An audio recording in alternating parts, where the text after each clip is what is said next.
My sister mocked me in the family chat as an unemployed gamer, then begged for free help. I said no. Weeks later, the bar suspended her license. My sister Alicia, 29, a female, created a meme about me, called her, 31, a guy, and how being a freelance coder equaled being an unemployed gamer, which she posted in the family group chat. Everyone laughed. Nobody defended me. I quit the chat without saying anything. Fast forward a few weeks, and guess who is calling me because something critical has happened? And now my skill set matters.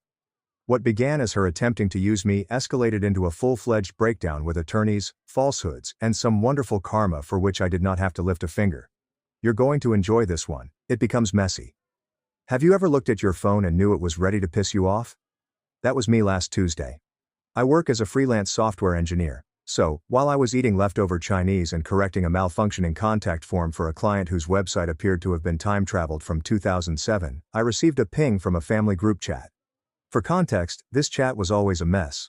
My mom sends me good morning gifs every day, my dad sends me recycled hustling quotes, and my sister Alicia sends me odd images of her successes, like she's conducting her own press release campaign, while Aunt Morwen sends those ridiculous Minions jokes. So, half the time, I would silence the chat and move on. But this one hit differently. That was a meme. A cartoon drawing of a scruffy person in a hoodie with Cheeto dust on the keyboard, surrounded by empty energy drink cans. The caption read, "Freelance coding equals unemployed gamer." My name was tagged twice. To emphasize the point, Alicia added, "El Mao had to share, you doing okay over there, Calder?" My mother then responded with a laughing emoji. Dad said, "So true. Haha." And my cousin Narissa threw in a Kevin Hart laughing gif as if it were the greatest thing she'd seen. I did not respond. There's no point. I simply left the conversation silently. There is no dramatic exit message. There was no, "You'll regret this." Instead I tapped leave chat and that was it. Not because I was angry. I mean, that irritated me, but basically I didn't want to waste any more of my time on folks who still believe that working for a law firm implies success and that starting your own business means you're one bad day away from streaming Fortnite for rent. Alicia has always been known as the golden child. Straight A's, honor society, and law school. The family essentially organized a graduation week for her. Custom cake, photo shoot, the works. When I became certified in front-end development and took on my first serious client, cricket. Dad termed it a phase. Mom inquired whether I was still doing that computer thing. Alicia joked that I should write digital handyman on my business card. So, no, I did not leave because I had been harmed. I departed since I did not want to stay for a roast session to which I had not RSVP. It is not about ego, it's all about self-respect. I grew up as the 13-year-old who built his own PC while everyone else was playing sports or taking dancing lessons. I enjoyed figuring out why things didn't function and correcting them without having to ask anyone for assistance. However, my family thought I was antisocial or lazy at the time. At the age of 10, Alicia started giving fake court presentations in the living room, dressed in her mother's blazer, and with her stuffed animals serving as jurors. They ate it up. Our tiny lawyer. Every time she spoke, they pretended she was healing cancer. Every time I mended the Wi-Fi or assisted mom's friend in resetting her email password, I was just the child who knows how to use technology. By the age of 20, I had stopped trying to impress anyone. I freelanced, worked on well-paying jobs, and gradually built up a client base. I didn't make a big deal out of it, nor did I bring it up in front of anyone. I simply toiled silently, believing that achievement would eventually speak for itself. Apparently not loud enough for them to hear over Alicia's constant bragging about her bar exam and LinkedIn followers. So, yeah, that meme. That was the moment I knew there was no way to win them over. They weren't laughing because they had misinterpreted me. They were laughing because that's how they perceived me. The weaker sibling, the joke. So I bounced. No huge speech, no rage texting, simply done. Later that night, I continued to think about it.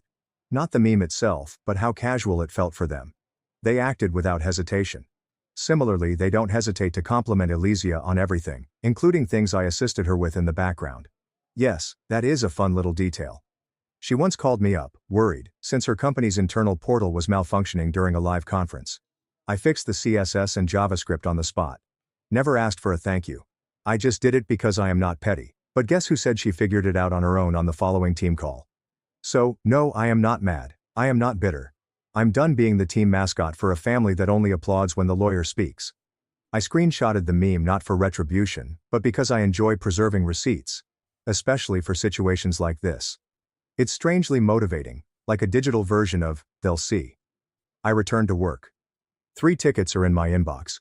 A client asked if I could create a custom widget to track bookings. Another user is looking for assistance with a broken WordPress site. Today was a good day. Quiet, productive, no memes, no phony smiles, just code, coffee, and tranquility. And you know what? That meme was the nicest thing they could have done for me, since I now understand exactly where I stand. And unlike them, I am not pretending. They can fabricate whatever they want. Status, proximity, and even the tight-knit family photo they publish online for likes. I'm not playing that game. I do not need their approval. I have invoices that speak louder.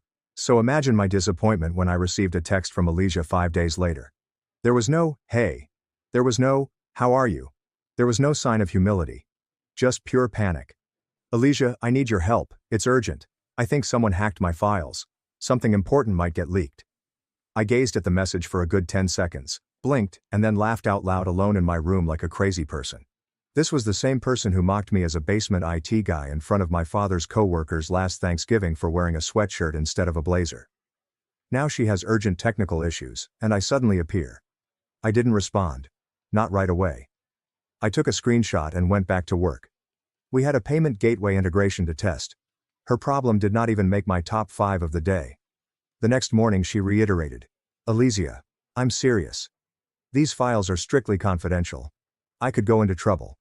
You're familiar with this material. I truly need you. Then a second text arrived. Alicia, I'm not asking you to fix everything. Just look into it. You're not even working a real job anyway. That's the last line, man. That's what made it enjoyable.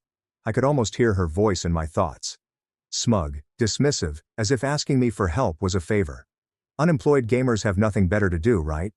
So I said, you want professional help? You'll need to pay my professional rate. I was short, direct, and respectful, with no sarcasm. I was so pleased of myself. She did not like that. Alicia, wow. Seriously? You're charging your own sister? Alicia. You'd really let me get into trouble just because of a joke? Yes, exactly. It was always just a harmless little joke. I said, I'm not going to let you get into trouble. You are. I then muted her. 3 hours later, my mother called. I let it ring twice before answering. I knew what tone she would use. That gentle, theatrical, guilt-filled voice. The one she pulls out when someone is in the hospital or when she needs a trip to the airport at 4 a.m. Calder, she began. Your sister is going through a serious situation. You really can't just help her out. I took a breath. She said I wasn't working a real job, remember? So, this unemployed gamer's busy playing on his keyboard right now. Don't be petty. I hadn't been. I handled billing. She's your sister, Mom said, as if it were some kind of global override code. And I'm your son, I said back. Funny how that only counts when Alicia requires something. She sighed as if I were being difficult, as if I wasn't the one being asked to clean up a mess for free and then ridiculed for doing so. That's the issue with individuals like them. They want the rewards of your skills but not the respect for your labor. They believe that love equals unpaid labor. What made it funnier? She had already tried approaching other people. Later, I discovered that she had approached 2 of her firm's legitimate tech guys, whom she had previously boasted about in her network. One informed her it would cost $1,200 with no shortcuts. The other requested $500 merely to open the files. No handouts, no phony sibling discounts. So she looped back to me, believing I'd joined for free because we shared a last name. Like I was still the kid who fixed her printer in exchange for pizza. She's nervous, Calder, my mother explained. She should be, I answered. Confidential files, legal career. Those consequences aren't a joke. Mom paused for a moment. Then she said what she always says when she loses an argument. You've always been jealous of her. There it was. The typical fallback. Not, you're right. Not, we've been unfair. Just the same tired narrative they've used since we were little. Alicia, the star. Calder is the problem. It doesn't matter how many clients I've helped or how successful my business is. In their perspective, achievement is only meaningful if it occurs in a courtroom or on a LinkedIn headline. I'm not jealous, I responded quietly. I'm just tired of being treated like the family tech support with no salary. She didn't answer. I just said fine. And then hung up. No goodbyes. That night I went to bed wearing the sweater she previously mocked. I felt at ease, stress-free, and confident in my decision. The following morning, I awoke to commotion. Screenshots are everywhere. Alicia's files were leaked. And not just any file. We are not discussing contracts or legal memos. We're talking about screenshots of affair conversations, personal messages, sexual content, material with names and timestamps, and even a few office allusions. Apparently, she had been coaching one of her clients too closely. My sister is married, so she was having an affair. Suddenly, every mutual connection started murmuring. The group chat that I had left was silent. My mother didn't call. Alicia did not text. Nobody asked me for assistance anymore. I sat at my desk, sipping cold coffee, watching the action unfold as if I were a spectator at a game for which I had not purchased tickets. I did not laugh. I did not post anything. I quickly opened the Notes app and scribbled 3 words. I warned her. Not directly or dramatically, but in every way that counted. I told her months ago that her passwords were lazy. That putting sensitive information in Google Drive folders labeled "Do Not Open One" was not exactly Fort Knox. She rolled her eyes. They told me that not everyone has to be a paranoid neckbeard. All good then. Her crucial legal files were scattered, but not for the reasons she claimed. It was not client contracts or secret firm information. Nope.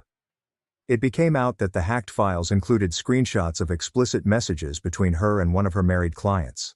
Texts, photographs, and even a silly audio note in which she referred to him as daddy, and joked about invoicing their amorous conversations as consultancy hours.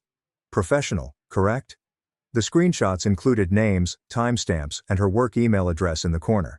She didn't even bother with a burner, just sheer ignorance uploaded directly to the cloud. By lunchtime, they were everywhere. Someone delivered them secretly to a private legal organization. Someone else shared them in a group chat at her alma mater. And of course, it made its way into the local legal gossip circuit. To make matters worse, one of the texts included her legal firm's name. Let's keep this quiet. My firm would flip if they saw this. Oh right. What do you think? I sat at my workstation, checking a dashboard for a client's e-commerce backend while seeing her reputation plummet in real time. My phone vibrated several times. One from a high school friend. Yo, is that your sister trending on Legal Mess? Another. Didn't she always call you unemployed? Yes, the same one. What truly shocked me was how quickly it escalated. It wasn't simply embarrassment. It was possible disbarment territory. Some others began to speculate about who the person was and whether he was a customer she represented. If it was, she may have crossed ethical lines that go beyond oopsie zone. Then came the cherry on top. Someone revealed that she was under internal review at her company for conduct-related issues. They were attempting to figure out how quickly they could cut her free without catching any stray shrapnel. Approximately 3 p.m. I got the first actual message from her since the whole thing started. Alicia, what did you do? No. Hi, no, help, just an allegation. I stared at it. The irony was amazing.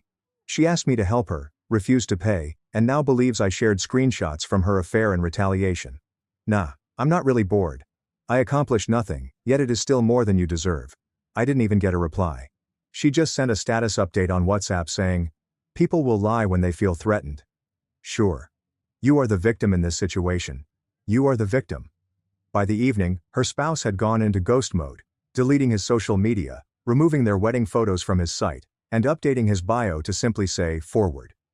It was the coldest move I'd seen since someone angrily quit a Dota tournament. The guy was known for his low-key demeanor and dislike of controversy. So witnessing him act as if she was dead to him taught me everything I needed to know. She did not make a simple mistake. She set fire to her own house, expecting the rest of us to hold the hose. And just when I thought everything was over, I received a call from a burner number. I normally don't respond to unknowns, but I was interested. It was her spouse. "Hey man," he replied, "not trying to start anything. I know you do tech stuff and I need to know. Did you leak that?" His voice sounded tired, not angry, the type of tired you hear from people who have been lied to in stereo. "No," I informed him. "She came to me asking for help. I told her I'd do it for a price. She refused. Then it leaked. I had nothing to do with it." He was calm. Then he said, "I believe you. I just needed to hear it." We didn't speak after that. But later that night, he posted a picture of their dog on Instagram with the comment, "She got the law degree. I got the better loyalty." That's peak poetic justice, regardless of who you are. Meanwhile, I kept working since, unlike her, I did have clients. I wasn't simply surviving, I was scaling. I even had a local HVAC technician recommend me to one of his company associates who need custom back-end work for scheduling installs. He said, "I told him you're the guy who doesn't mess around." That single remark meant more to me than everything my family had ever said. The family group chat is still calm. Nobody reached out. There is no damage control, even from Mom. They must have been occupied cleaning up the mess left by the kid who claimed to have direction. Around midnight, I received one final message from Alicia. "Alicia, you're loving this, aren't you?" I did not respond. I have recently archived the chat. I wasn't enjoying it. I wasn't even celebrating. This was not a win for me. It was simply another reminder that the same individuals who had looked down on me for years were now pleading for my assistance when things became serious. And I have receipts to prove it. I backed up all of her texts, sorted the timestamps, and put them in a folder labeled, "In Case of Blame Game." Because if I've learned anything about individuals like her, it's that they don't take defeat lightly. They're looking for someone to drag down with them. But this time, I wasn't near the blast zone. I'd spent years providing the emotional safety net for everyone in that family. The guy they'd criticize on Monday then turned to for assistance on Tuesday. But not anymore. This time, I was merely the man watching everything burn from a safe, well-insulated distance, complete with receipts, backups, and a protected folder labeled, "Not My Problem." Alicia, meantime, was free-falling. First, the law firm. Apparently, the moment the screenshots arrived in their inbox, they went into full CYA mode. Internally, they referred to it as misconduct concerns. Externally, there was radio silence. Not even a PR ruse, just a silent removal of her name from the firm's website as if she never existed. The clients come second. I recognized one of them. He had attended a number of her "Look Who I'm Representing" meals, which my parents were oddly proud of. A man who owned multiple homes and hired Alicia for contract work. When the story broke, he removed his files and recruited someone else. He did not even call to say goodbye. I just left a review online that read, "Unreliable. Would not recommend." Then came the personal breakdown. Her husband went into full ice mode, changing the locks, taking the car, and, according to one of my friends who still lives nearby, giving away her Peloton for free on Craigslist. And just when I thought the worst was past, I had a tap on my door. It was Mom and Dad. Now I live in a modest apartment around 15 minutes from their home. They rarely pay a visit unless they need something or have run out of individuals who will tolerate them. So, when I answered the door and found them standing there with that strange, excessively friendly look, I realized it wasn't about catching up. "Can we talk?" Mom inquired. I stood aside. "Sure. Shoes off." They sat stiffly, as if they were attending a parole officer. Dad cleared his throat, as if preparing to begin a PowerPoint presentation. "Your sister's going through a rough time, he told you?" I nodded. "Yeah, apparently she's been going through people too." Mom grimaced. "Called her, please. She said I'd be nothing." I reminded them that freelancing was code for unemployment, that I was just lucky if someone needed a cheap website. I remember that. "Do you?" They alter their posture. Neither made eye contact. "We're not here to relive old fights," Dad stated in his usual bland tone. "We're here to ask for your assistance." I raised an eyebrow. "You mean the same help she refused to pay for?" There was silence. "She's being investigated. The Bar Association might get involved. She could lose her license," my mom warned. "She leaked her own affair texts," I explained. "The only thing I did was say no." "She says you manipulated them," my dad replied. I laughed loudly, the kind of laugh that makes others uncomfortable. "Then she should sue me." "Oh wait. She probably will." "She's scared," Mom stated again. "She should have been scared before she hit send," I told her. Then came the true reason why they were there. The guilt was not working. As a result, they reverted to their preferred strategy: manipulation through responsibility. "We just need you to clarify a few things," Dad explained, digging into his folder. He gave me a letter. It was previously signed by Alicia, a written statement stating the screenshots were forgeries, maybe by a family member who had access to her cloud credentials. They wanted me to sign it too. I blinked. "You're asking me to admit I staged a scandal to ruin my sister's life on paper?" Dad nodded, as if he were passing me a grocery list. "It's just to calm things down. No one's going to check the details." Mom jumped in with arms folded. "You don't even have a reputation to protect, Calder. She does. Be reasonable." They were staring at me. "You're actually saying I have nothing to lose?" "She's a lawyer," my mother replied. She built something. You work from your laptop. You could recover. That is the dumbest logic I've ever heard. I responded, you want me to lie so she can keep pretending to be better than me? We're not asking you to lie, Dad explained. We're asking you to support your sister. I laughed again. This is support? You want me to burn myself to keep her warm? You always twist things, Mom exclaimed. This is why no one takes you seriously. You act like the world owes you something just because you didn't get enough attention as a child. I stood up. You can take the letter and leave. You can take. Dad frowned, as if I had failed a spelling bee. You're being emotional. No, I replied. I'm being done. Mom grabbed her purse as if it particularly offended her. I hope you're happy when she loses everything. She lost it the second she treated me like trash and expected me to play janitor. They walked out stiff, mumbling. Right as the door closed, Dad added, you've always had a chip on your shoulder. I reopened it. Yeah, and it's gotten me farther than your approval ever did. That night, I received a text from Alicia. Alicia, you always wanted to watch me fall. You finally got your wish. I didn't respond. Instead, I opened an email from a new client, a property manager seeking back-end assistance for a housing site. He claimed he found me through a referral from a real estate agent. Heard you're the guy who gets things done without the drama. I accepted the deal.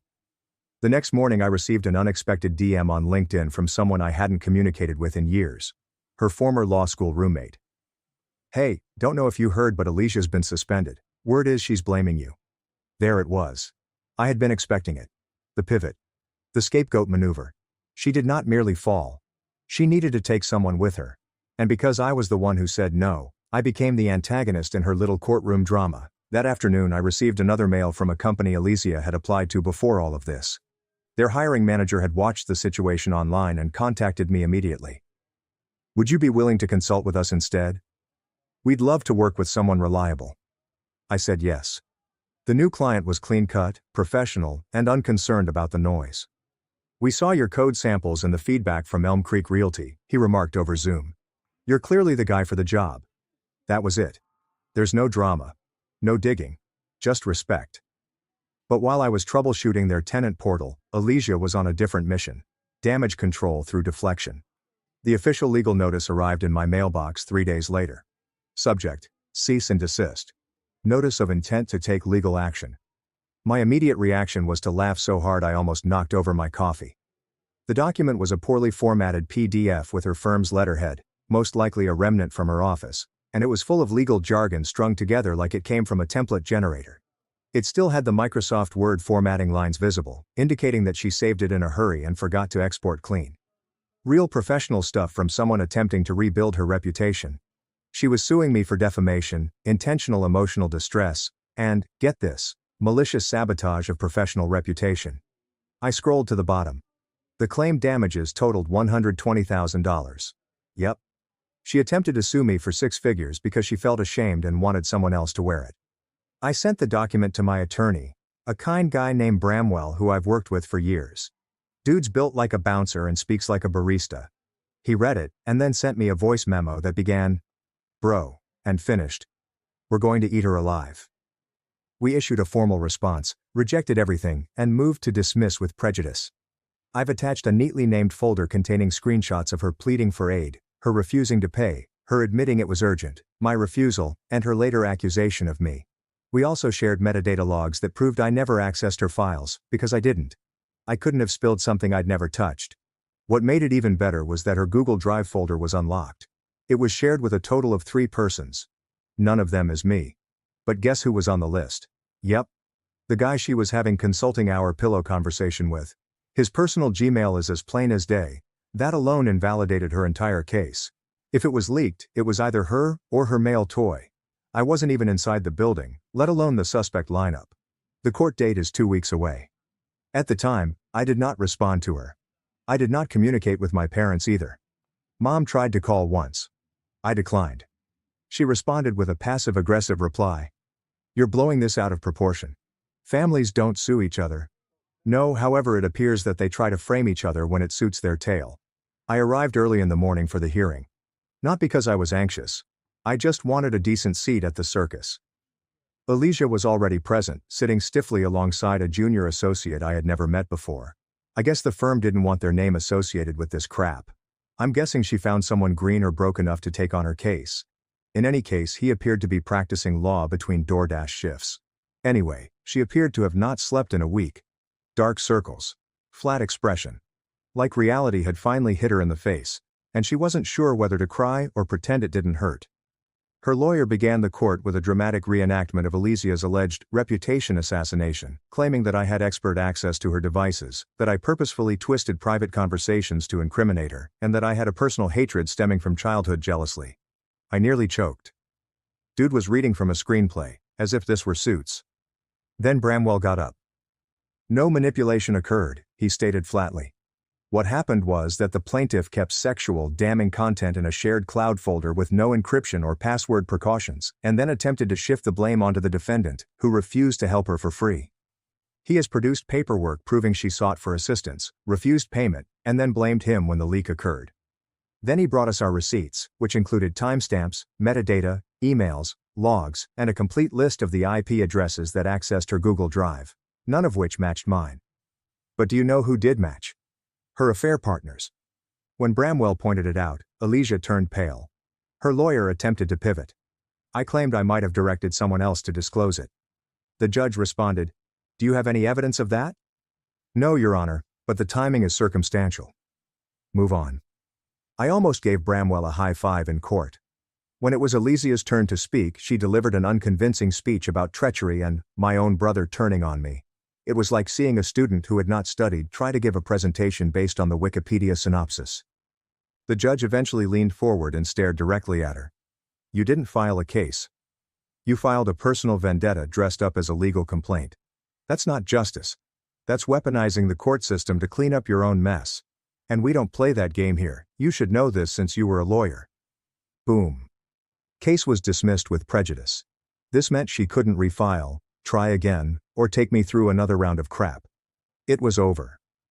I did not gloat, I did not smirk. I simply stood up, nodded to Bramwell and walked out, as if I had better things to do. Which I had. That night, I shared a photo on my business Facebook. I'm just standing in front of my laptop, middle finger taped down to hold up a cup of coffee. Caption: Unemployed gamer. Lawsuit survivor. The schedule is full. Make an advance booking. It was not petty. Okay, maybe so, but it was also a flex, a well-deserved one. The remarks came in quickly. "Tell us the story, King. Hire this man before he's too expensive." Even better, one of my former professors from a bootcamp program stopped by. "Knew you had it in you. Let him talk. You're building while they're blaming." The next day, Alicia shared something strange on her social media. A black and white quotation image. Sometimes those closest to you strike the deepest. There's no name or context, just pure victim mode. It received 4 likes. Mom contacted me again. "You embarrassed her in public. Was it really worth it?" I responded. "She sued me. I just showed up with the truth." No response. Business continued to increase. More referrals came in. Bramwell even added me to a development contract with another firm he represents. Small but dependable clients. Good individuals. They viewed me as a builder, not a failure. Meanwhile, Alicia remained silent. I heard she'd moved out of her condo, sold all her expensive handbags online, and was taking time for her mental health. Which, by the way, take all the time you need. But don't pretend you're mending when you were swinging a knife the week before. That chapter was finished. But the narrative did not end there, for achievement is loud even when whispered. I didn't have to rub anything in. I did not go about posting side-by-side images of court filings and the meme that began it all. I did not dunk on her LinkedIn or tag her in motivational comeback quotes. I simply worked quietly and efficiently, and the louder they were with damage control and excuses, the more attention fell on me. 2 weeks following the court victory, I signed 3 more clients. One was a referral from Bramwell. The second was from a person who saw my humorous post and remarked, "Anyone who survives a lawsuit and still delivers clean code is worth hiring." And the third was just random, some real estate agency on the other side of the state. Apparently their internal tech person had left following a crash and they wanted someone to clean things up quickly. I have it running in 48 hours. They sent me a testimonial that basically said, "Professional, no drama, no excuses. Would hire again immediately." That review prompted 4 additional inquiries. I hired a part-time employee to help me with the overflow. He was still at school, rough around the edges but hungry. Reminded me of myself, minus the chip on his shoulder. I liked that. Then it occurred. A knock on my door again. I already knew before I opened it. I stood there for a second, peering at the door, thinking, do I really want to hear this today? But curiosity triumphed. I cracked it open. Mom and Dad. Round 2. But this time, they appeared different. Not furious or desperate. Just embarrassed. Dad's normal confidence had deflated into the stiff hands-in-pockets pose he adopted when he neglected to pay the water bill when I was 13. Mom wore sunglasses indoors. Classic. Can we come in? She inquired, her voice low. Didn't work out with Alicia, huh? I asked. No response. I stood aside. They did not sit down right away, they just hovered, as if waiting for me to give food or make light talk. I did not. Dad eventually cleared his throat. We just wanted to talk. I leaned against the countertop. Talking's free. Just making that clear up front. Mom sighed. We're struggling a bit. I didn't say anything, just raised my eyebrows. We've been helping Alicia out, she said, as if I hadn't guessed. She's been through a lot, Dad explained, still in justification mode. And after everything that happened with the firm she's not exactly bouncing back. She was living with us for a while, Mom explained. But she needed her own space again, so we helped her get an apartment. I tilted my head. Your golden child needed your help getting a place to live. Thought she was rebuilding her empire. She's trying, Mom said. But she can't get work. No one will hire her right now. I remained quiet. Allow it to breathe. This always made them uncomfortable. Then came the punch. We were hoping, Dad whispered, that maybe you could help just a little. She's not asking directly, obviously, but you know how hard things have been. Let me stop you right there, I told you. You want me to give her money? They paused. Mom tried again. Just a small loan. We know you're doing well now. You have your own business. It wouldn't be much. And you think that makes this okay? I inquired. You laughed when she called me unemployed. You backed her up when she tried to drag me through court. You accused me of sabotaging her, and now, because I didn't crash like she did, I owe her? It's not about owing, Dad replied immediately. It's about family. I chuckled. Right now I'm family again. Not when you needed a signature to save her bar license. Not when I was building my business from nothing. But now that you need cash. Now I'm back in the club. Mom's voice increased. Calder, don't do this. We've had our differences, yes, but Alicia's still your sister and we're still your parents. Yes you are, I answered. And I remember exactly how you acted when she was on top. I remember how many times I got ignored, dismissed, laughed at. You never believed in what I was doing. You thought coding was a phase. You thought freelancing meant lazy. You never saw me as anything but the backup plan. You're twisting this into something it's not, your dad responded. We didn't mean any harm. You just didn't think I'd make it, I explained. Following that, there was a loud silence. I went over to the tiny table beside the entryway and grabbed a manila envelope. Inside are a copy of Alicia's lawsuit, the court's dismissal decision, and my most recent business registration documents for tax season. I handed it to them. What's this? Mom inquired. Proof, I said. Of where I've been. Of what I built. Since you didn't seem to notice before. She opened it, looked inside and set it down without saying anything. I'm not giving her a cent, I said. And I'm not giving you one either. You made your choices, you backed the wrong horse. Don't act surprised now that she can't carry you. That's unfair, Dad yelled. No, it's math, I replied. You invested everything in her, emotionally, financially, publicly. And when I succeeded, you weren't proud. You were quiet. So keep that same energy now. They did not argue after that. They just stood there awkwardly, as if they were hoping that if they looked pathetic enough, I would reconsider. Eventually, they left. Didn't even properly close the door. I had to walk over and close it myself. By spring, everything she previously boasted about had vanished. The bar suspension became permanent. Quietly. There was no news statement or appeal, just a stripped title and a notation on the official website. License deactivated due to ethics violations. No firm would touch her after that. Even the one where she interned removed her from the alumni list. The Whisper networks did not forget either. Everyone chatted, including lawyers, clients, and recruiters. Not loud or public, but loud enough to close every door before she could knock. She tried pivoting, consultancy, and strategic coaching. Nothing stuck. People used Google. They witnessed the screenshots, the court proceedings, and her effort to blame her own brother. That type of discoloration does not wash away. She moved again. Smaller and less centralized. No more coffee balcony images. No more thriving captions. Just silence. Her pals have stopped tagging her. The mutuals unfollowed. Those who had before said, "Your sister's killing it," now said nothing, and the silence was the loudest part. The lawsuit she filed against me was not simply dismissed. It followed her. Every firm she applied at regarded her record as frivolous, personal, and desperate. It explained everything they needed to know. She never reached out again. Neither did my parents. I did not require an apology. I simply needed space. When people ask what occurred between us, I make things simple. She staked everything on being better than me. I just kept building.